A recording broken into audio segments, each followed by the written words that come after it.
ball security tonight. We saw it play a pivotal role in that first game. Yeah, they do an unbelievable job of getting their hands on the basketball, turning it over, going after steals, playing passing lanes. So our ability to play the right way in space, quick decisions, moving the ball the right way, I think is going to be very important for us tonight.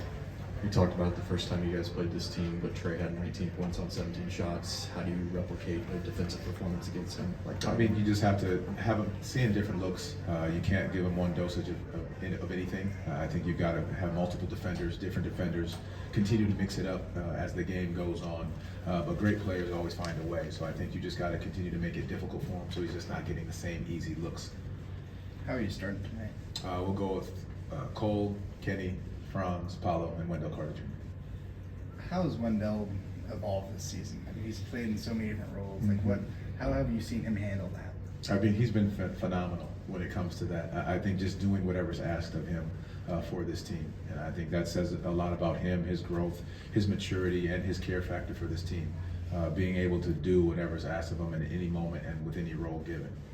And we've talked over the last few days about taking each game one at a time, but knowing it's this time of year, do games like this against a division opponent, for knowing that that's a potential tiebreaker later in the year, do they take on that importance? Do you note that as a coach, or how do you kind of approach a game like this that may have added importance later in the year? You noted, we noted it last game too, but you've got to do the job, and I think that's what matters in these games, is that you do take it one game at a time, understanding who you're playing and what it means, maybe later on, but you have to have the same focus that you would in any of these games coming down the stretch.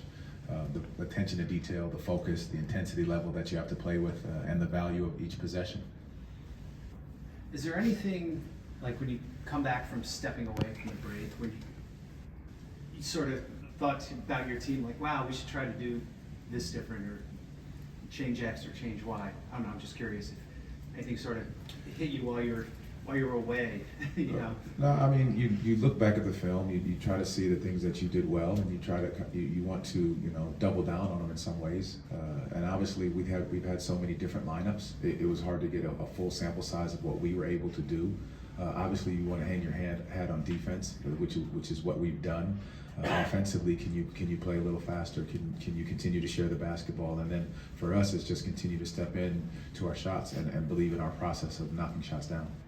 Franz had 37 the last time he played Atlanta. What has really just stood out to you or impressed you about the way he's been able to find his shots and his scoring so far this season? Well, I think just his read, and I've said it before, his basketball IQ, his savvy, his ability to understand what's going on the floor and find different patches in order to do it.